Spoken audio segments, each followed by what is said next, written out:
আমরা কি চেয়েছিলাম, কতটুকু চেয়েছিলাম, কি পেয়েছি, কতটুকু পেয়েছি।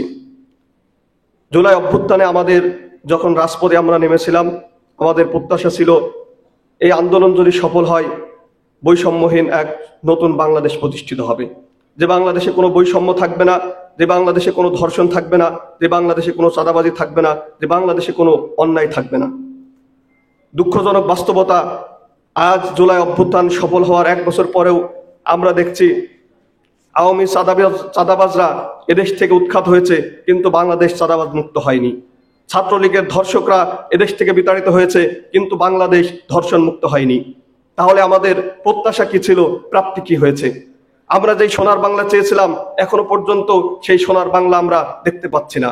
বরঞ্চ পরিবেশ পরিস্থিতি যেদিকে যাচ্ছে, আমাদের স্বপ্নের বাংলাদেশ বিনির্মাণের যে স্বপ্ন আমরা দেখেছিলাম, সেই স্বপ্ন আস্তে আস্তে যেন দুঃস্বপ্নে পরিণত হতে যাচ্ছে। দেশ যেন আস্তে আস্তে আরো সংকট থেকে গভীর সংকটের দিকে এগিয়ে যাচ্ছে। এর জন্য দায়ী কারা? সম্ভবত আমরাই দায়ী, যারা আমরা রাজপথে নেমেছিলাম, হাতে হাত দিয়ে কাঁধে কাঁধ মিলিয়ে স্বৈরাচার পতনে ঐক্যবদ্ধ হয়েছিলাম।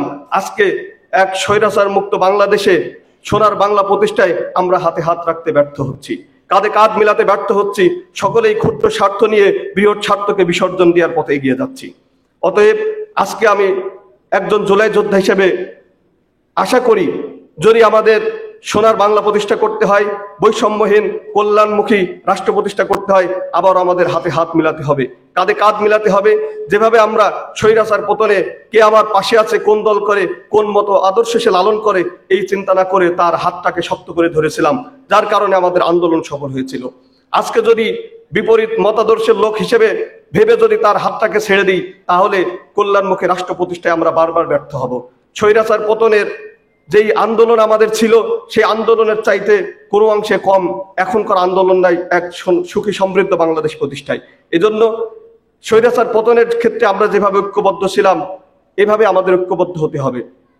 একটা নির্দিষ্ট আন্দোলন যখন গণ আন্দোলনে পরিণত হয়েছিল, তখনই কিন্তু স্বৈরাচার এদেশ থেকে পালাতে বাধ্য হয়েছিল। স্বৈরাচার তার সকল শক্তি প্রয়োগ করার মাধ্যমে ক্ষমতাকে দীর্ঘায়িত করার চেষ্টা করেছে, কিন্তু যখন এদেশের মানুষ, সকল শ্রেণী পেশার মানুষ, সকল ছাত্র জনতা, সকল রাজনৈতিক দল মত নির্বিশেষে সকলে হাতে হাত দিয়ে ঐক্যবদ্ধভাবে রাজপথে নেমেছিল, তখন কিন্তু স্বৈরাচারের সকল ক্ষমতা ব্যর্থ হয়ে আমরা সেদিন বিজয় অর্জন করেছিলাম। অতএব একটা সুখী সমৃদ্ধ রাষ্ট্র যদি প্রতিষ্ঠা করতে হয়, তাহলে আমাদের আবারও ঐক্যবদ্ধ হতে হবে। সকলের দলীয় ক্ষুদ্র স্বার্থকে বিসর্জন দিয়ে রাষ্ট্র, জনগণ এবং মানুষের বৃহৎ স্বার্থটাকে প্রাধান্য দিতে হবে।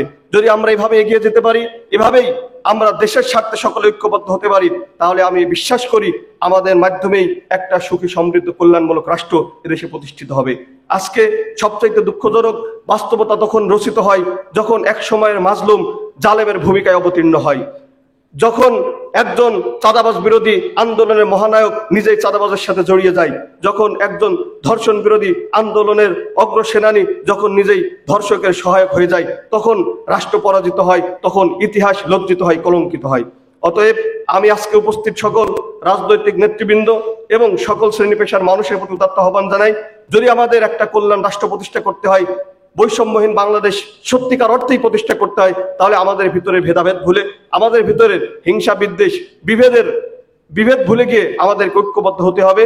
দেশের স্বার্থে, জনগণের স্বার্থে সকলকে এক টেবিলে বসতে হবে। এই উদাত্ত আহ্বান জানিয়ে আমার সংক্ষিপ্ত বক্তব্য শেষ করছি। আসসালামু আলাইকুম ওয়া রাহমাতুল্লাহ।